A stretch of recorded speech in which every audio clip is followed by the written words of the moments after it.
Astagfirullah, kondisi sungai di wilayah Kabupaten Hulu Sungai Utara atau HSU, Kalimantan Selatan yang meluap mengakibatkan ribuan rumah warga terendam banjir.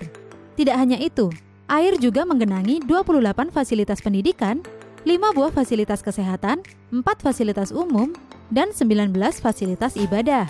Ketua Persatuan Relawan Emergensi dan Pemadam se-Kabupaten HSU, Hanif Norfauzi Tanjung, berharap akan atensi pemerintah daerah terkait permasalahan banjir saat ini.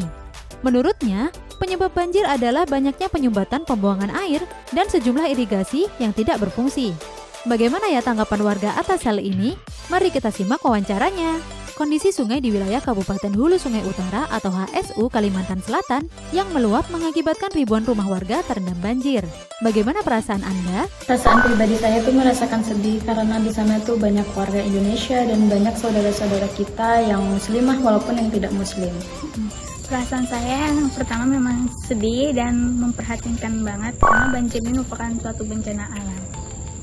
Perasaan yang saya alami yaitu sedih dan juga prihatin karena banjir ini merupakan suatu bencana yang mendapatkan kerugian untuk banyak masyarakat. Pastinya kita terus sedih karena banyak sekali yang mengalami kesulitan di sana gitu, dan juga itu kan juga salah satu wilayah yang dekat dengan rantau gitu, yang pastinya kami berharap gitu di sana itu cepat reda banjirnya. Apa saja dampak banjir bagi kehidupan? Dampaknya yang penting itu aktivitas jadi terganggu, lalu rumahnya jadi kotor dan lain-lain. Dampak banjir bagi kehidupan salah satunya yaitu dapat merusak ekosistem dan juga dapat menghambat suatu aktivitas warga. Dampak banjir bagi kehidupan terutamanya untuk yang aktivitas seperti biasanya jadi terhambat, yang mau bekerja juga susah, yang mau berangkat sekolah pun tidak bisa karena banjir yang meluap. Pastinya banyak sekali dampaknya, misalkan pelajar gitu, yang dimana banyak sekali jalan di sana melewati sungai. Nah, kalau sungai meluap, pasti jalan mereka untuk ke sekolah itu terhambat gitu, dan orang-orang yang melakukan kegiatan itu pun akan juga terhambat. Berdasarkan yang Anda ketahui, apa yang membuat sungai bisa meluap? Yang dapat membuat sungai bisa meluap yaitu karena adanya pemanasan global dan juga karena adanya penumpukan sampah sehingga alirannya tersumbat. Karena ada penumpukan sampah dan hutan itu gundul, jadi pohon itu kan seharusnya harus terserap air ya, karena gundul jadi air itu harus kemana gitu. Banyak hal yang membuat sungai meluap itu salah satunya dengan ada yang membuang sampah secara sembarangan. Yang pastinya yang pertama sampah yang susah sekali untuk dihilangkan sekarang. Yang kedua yaitu penebangan hutan liar, yang dimana itu bisa membuat hutan gundul dan bisa membuat air itu tidak meresap ke tumbuhan. Menurut Anda, apa yang harus kita lakukan untuk mencegah sungai meluap? Yang pasti tadi jangan lakukan buang sampah sembarangan. Yang kedua yaitu jangan lakukan penebangan secara liar. Caranya itu mungkin dengan selokan air itu jadi mengalir, terus buang sampah terutama itu pada tempatnya. Yang paling pertama membuang sampah itu pada tempatnya, lalu menanam pohon yang di lahan gundul. Untuk mencegah sungai meluap, salah satunya itu untuk membuang sampah pada tempatnya agar aliran sungai itu tidak ada yang terhambat, dan juga untuk menghentikan suatu bangunan yang ilegal agar tanah itu tidak terhambat alirannya. Menurut Anda, apakah pemerintah harus bertanggung jawab atas persoalan ini? Mengapa?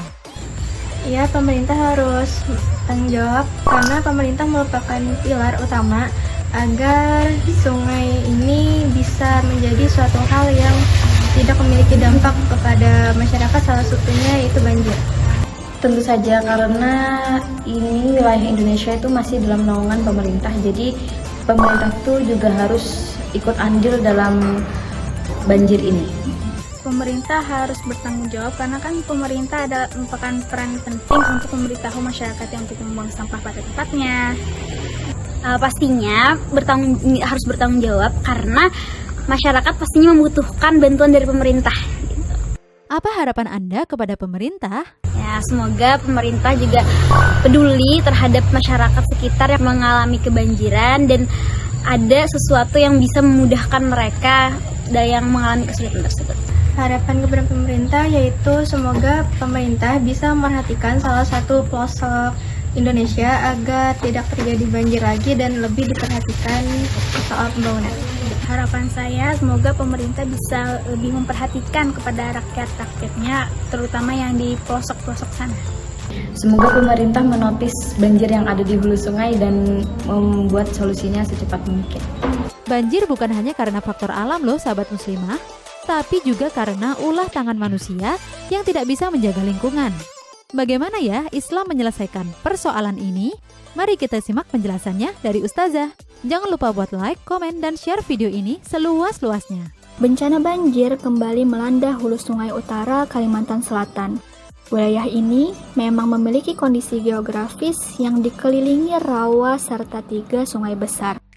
Namun, banjir yang terus berulang setiap tahun bukan hanya sekedar fenomena alam atau kondisi topografi, melainkan kerusakan lingkungan akibat ulah manusia itu sendiri. Dalam beberapa tahun terakhir, Kalimantan Selatan mengalami penyempitan dan degradasi daerah aliran sungai akibat dari deforestasi besar-besaran untuk pertambangan dan perkebunan yang mencapai ratusan ribu hektar. Hutan yang seharusnya menjadi penyangga air kini banyak dialihfungsikan, menyebabkan daya tampung air berkurang drastis dan meningkatkan risiko banjir. Allah telah mengingatkan dalam Al-Quran Surah Ar-Rum ayat 41 yang artinya, telah tampak kerusakan di darat dan di laut disebabkan karena perbuatan tangan manusia, supaya Allah merasakan kepada mereka sebagian dari hasil perbuatan mereka, agar mereka kembali ke jalan yang benar. Jika ditelusuri lebih dalam lagi, hal ini tidak bisa dilepaskan dari arah pembangunan yang dikendalikan oleh sistem ekonomi kapitalisme. Sistem ini menjadikan sumber daya alam sebagai komoditas yang dapat dikuasai oleh segelintir pihak, khususnya korporasi besar tanpa mempertimbangkan dampaknya bagi lingkungan dan masyarakat sekitar. Negara memberikan izin konsesi pertambangan dan perkebunan dengan dalih pembangunan ekonomi nasional. Namun kenyataannya kesejahteraan rakyat masih jauh dari harapan. Sebaliknya, yang justru menikmati keuntungan adalah para pemilik modal dan elit penguasa yang bersekutu dengan mereka. Disinilah letak masalahnya ketika hutan, sungai, dan tambang dikuasai oleh korporasi. Masyarakat hanya menjadi korban dari dampak buruknya. Bencana banjir, pencemaran lingkungan, hilangnya lahan pertanian, serta rusaknya ekosistem menjadi konsekuensi yang harus ditanggung oleh rakyat. Lalu bagaimana Islam mengatur kepemilikan sumber daya alam agar tidak terjadi eksploitasi seperti ini? Dalam Islam terdapat konsep kepemilikan yang sangat jelas, yaitu kepemilikan umum atau yang sering kita dengar sebagai milkiyah ammah. Rasulullah SAW telah menetapkan bahwa sumber daya alam yang jumlahnya besar dan dibutuhkan oleh banyak orang tidak boleh dimiliki oleh individu maupun swasta, melainkan harus dikelola oleh negara untuk kepentingan rakyat. Dari Abu Daud dan Ahmad, Rasulullah SAW bersabda, kaum muslimin itu berserikat dalam 3 hal, air, padang rumput, dan api. Hadis ini menjadi dasar bahwa sumber daya alam seperti sungai, tambang, dan hutan bukanlah milik individu ataupun perusahaan, melainkan milik umat. Oleh karena itu, tidak boleh ada pihak yang menguasainya demi keuntungan pribadi. Kisah Rasulullah SAW yang menarik kembali tambang garam dari Abyad bin Hammal juga menjadi bukti nyata bahwa Islam tidak memperbolehkan individu memiliki sumber daya yang vital bagi kehidupan banyak orang. Awalnya Rasulullah memberikan izin kepada Abyad bin Hammal untuk mengelola tambang garam. Namun setelah mengetahui bahwa tambang garam tersebut memiliki sumber daya yang melimpah dan tidak akan habis, Rasulullah menarik kembali izin tersebut. Karena itu termasuk kepemilikan umum. Dari sini, Islam memiliki mekanisme yang tegas dalam mengatur kepemilikan sumber daya alam, yaitu yang pertama, sumber daya alam yang besar dan strategis seperti hutan, tambang, dan sungai tidak boleh dimiliki individu ataupun swasta. Kemudian yang kedua, negara itu bertanggung jawab untuk mengelola dan membagikan hasilnya kepada rakyat, bukan kepada segelintir elit.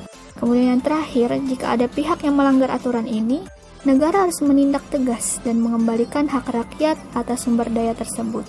Dalam sistem Islam yang diterapkan oleh khilafah, negara berperan sebagai ro'in, sebagai pengurus rakyat, bukan hanya sekedar regulator yang memberikan izin kepada korporasi.